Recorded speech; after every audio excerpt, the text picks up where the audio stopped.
my channel. Jumpa lagi dengan saya Dewi Susanti. Untuk kesempatan kali ini, saya insya Allah tidak bosan-bosannya untuk selalu membuat tutorial video pembelajaran, kemudian tutorial video untuk refreshing, kemudian juga tutorial video untuk motivasi.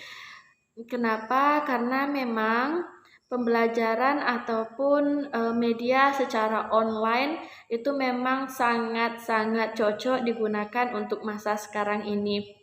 Nah, pada video kali ini saya akan menjelaskan sedikit tentang pengenalan sistem operasi. Karena kebetulan saya di sekolah sebagai seorang guru untuk mata pelajaran teknik komputer dan jaringan. Video ini khusus saya buat untuk peserta didik saya yang sebentar lagi mungkin akan ujian tengah semester. Pada kesempatan kali ini saya akan menjelaskan tentang apa itu sistem operasi, kemudian apa kegunaan dari sistem operasi, kemudian apa-apa saja pembagian dari sistem operasi, kemudian apa kelebihan dan kekurangan dari masing-masing sistem operasi. Nah, pertama saya akan jelaskan terlebih dahulu tentang apa itu sistem operasi. Nah, jadi sistem dalam komputer itu dibagi menjadi dua, ada hardware dan juga ada software. Hardware ini adalah perangkat keras, artinya perangkat yang dapat kita pegang fisiknya. Kemudian ada software, itu adalah perangkat lunak. Software ini adalah perangkat yang tidak dapat kita pegang fisiknya, hanya bisa kita lihat kemudian berada di dalam layar monitor. Nah, sistem operasi merupakan salah satu software yang digunakan untuk mengelola dan mengontrol seluruh sumber daya baik dari segi hardware maupun dari segi software. Untuk yang lebih mudah dipahami adalah saya biasa menggunakan istilah sebagai jembatan. Nah, sistem operasi adalah jembatan penghubung antara hardware kemudian dengan software komputer. Dalam arti kata, kalau tidak ada jembatan, maka antara hardware dengan software itu tidak bisa terhubung. Dengan demikian, maka perangkat komputer kita tidak bisa kita gunakan. Jadi memang sistem operasi adalah software ataupun sistem yang harus kita install di perangkat kita, boleh komputer, laptop, ataupun bahkan sekarang saat ini handphone Android yang kita pakai itu sudah menggunakan sistem operasi. Pokoknya kalau nggak ada tuh sistem operasi, seluruh aplikasi ataupun seluruh hardware yang kita punya itu tidak bisa digunakan sama sekali. Nah, kemudian sistem operasi ini gunanya untuk apa?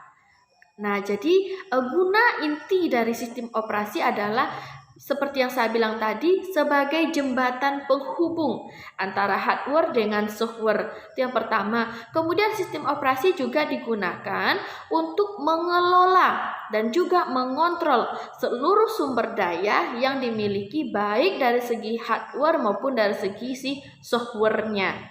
Nah, kemudian sistem operasi ini dibedakan menjadi dua. Yang pertama, sistem operasi berbasis GUI. Kedua, sistem operasi berbasis yang CLI. Nah, apa sih itu yang GUI? Kemudian apa juga yang CLI? Kemudian GUI itu adalah Graphic User Interface. Kalau kita artikan secara harfiah satu persatu, GUI adalah sistem operasi di mana antarmuka ataupun interaksi dengan penggunanya itu menggunakan grafis. Jadi GUI itu adalah sistem operasi yang interaksi ataupun antarmuka dengan pengguna itu menggunakan grafis. Boleh dalam bentuk gambar, kemudian dalam bentuk icon, kemudian juga dalam bentuk diagram ataupun simbol-simbol.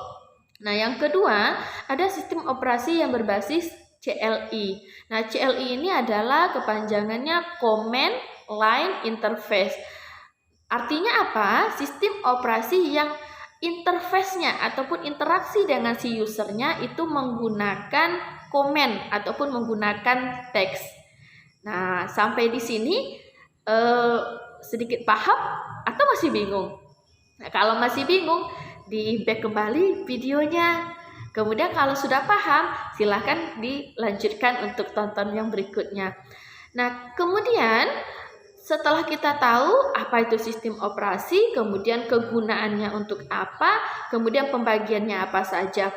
Nah, dalam sistem operasi yang berbasis GUI itu dibagi lagi ke dalam beberapa jenis. Nah, sistem operasi berbasis GUI salah satu contohnya adalah Windows. Ada beberapa contoh sistem operasi berbasis GUI. Pertama ada Windows dan turunan-turunannya, Windows 7, Windows XP, Windows 8, dan Windows 10.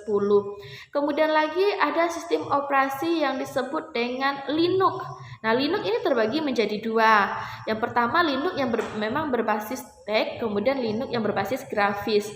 Kemudian lagi ada Macintosh. Nah, Macintosh ini adalah sistem operasi yang dikeluarkan oleh produk Apple. Itu biasa memang digunakan untuk laptop ataupun handphone, memang keluaran dari produk Apple. Dia punya sistem operasi yang punya lisensinya sendiri. Nah, contoh yang berikutnya adalah sistem operasi Android. Nah, ini sistem operasi yang sering kita gunakan di handphone kita sekarang. Jadi kalau ada yang bilang handphonenya Android, ya, nah itu sebenarnya Android bukan merek dagang dari handphone. Kalau mereknya mungkin kayak Samsung, kemudian Realme, Vivo, Oppo. Nah, Android itu sendiri yang familiar kita ucapkan itu adalah sistem operasinya. Kemudian contoh dari sistem operasi yang berbasis CLI ataupun Command Line Interface. Salah satu contohnya adalah yang paling populer itu Linux, tetapi Linux yang memang versi teks.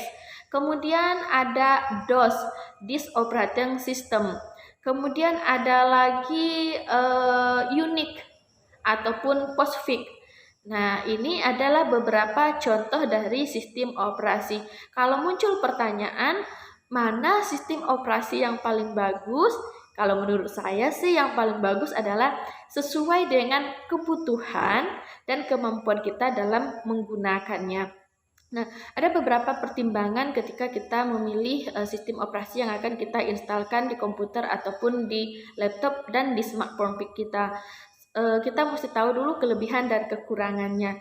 Kelebihan dan kekurangan dari sistem operasi berbasis GUI adalah yang pertama itu menarik, tampilannya menarik, cantik, warnanya bagus, kemudian terdiri dari gambar-gambar, ikon-ikon, dan juga simbol-simbol.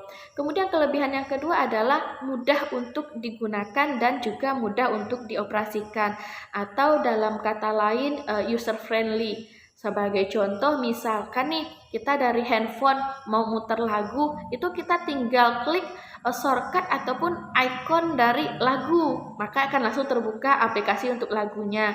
Kemudian sebagai contoh lagi yang lain, kita ingin browsing nih, kita tinggal klik ikon Google Chrome ataupun ikon browsernya, maka kita akan dipandu untuk langsung ke tampilan browser kita.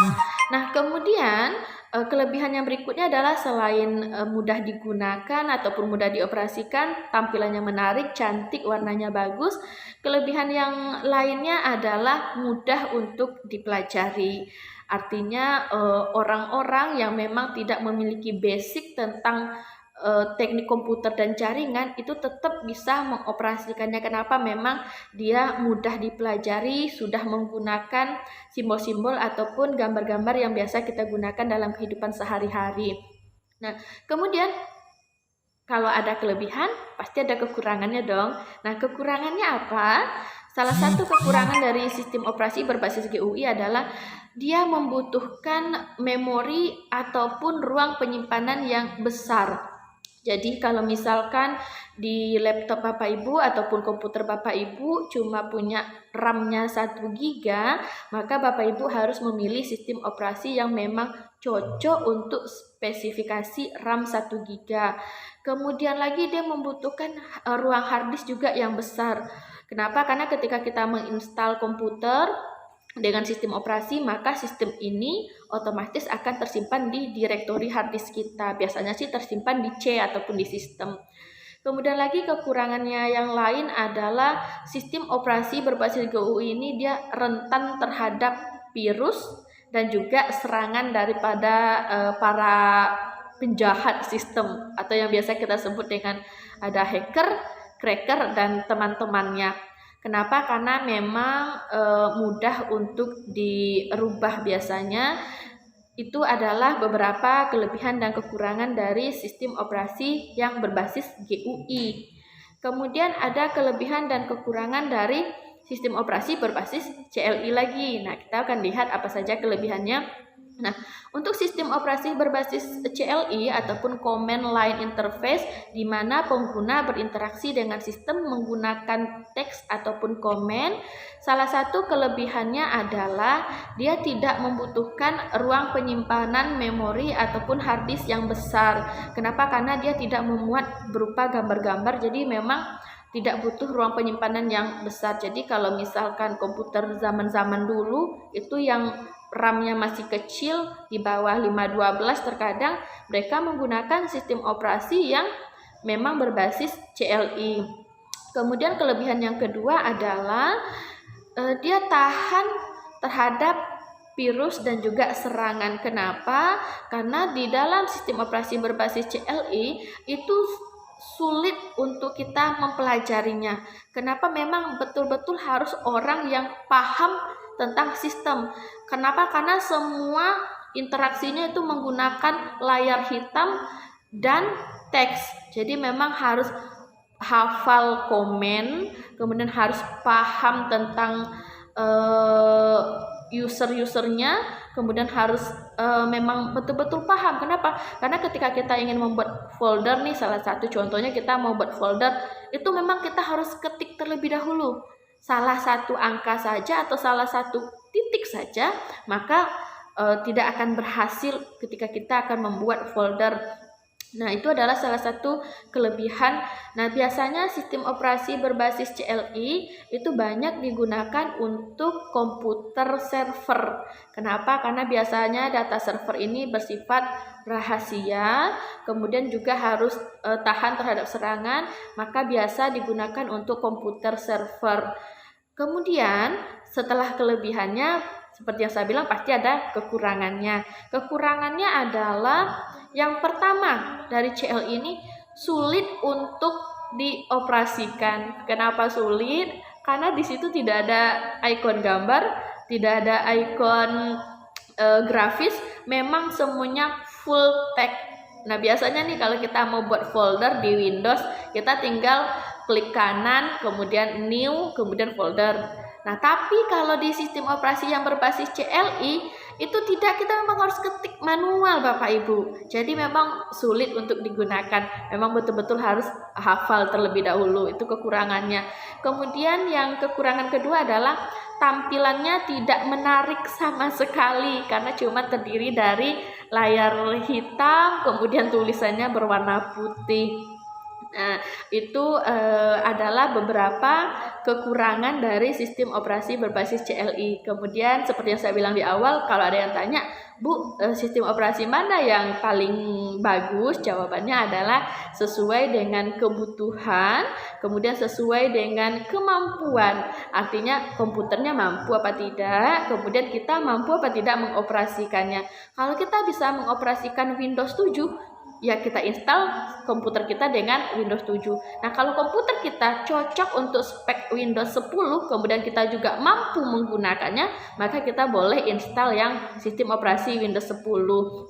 Nah, mungkin hanya itu dari saya. Sekali lagi, kita sebagai guru jangan bosan-bosan untuk selalu menambah ilmu dan pengetahuan kita. Kenapa? Karena memang guru adalah orang yang memang wajib diguguh dan ditiru.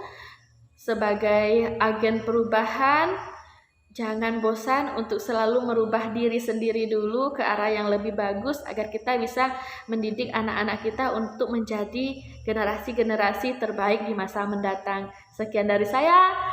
Jika ada kekurangan, silakan tinggalkan di kolom komentar di bawah ini. Ingat, kalau belum paham juga, Bapak Ibu tinggal back kembali ke video di awal.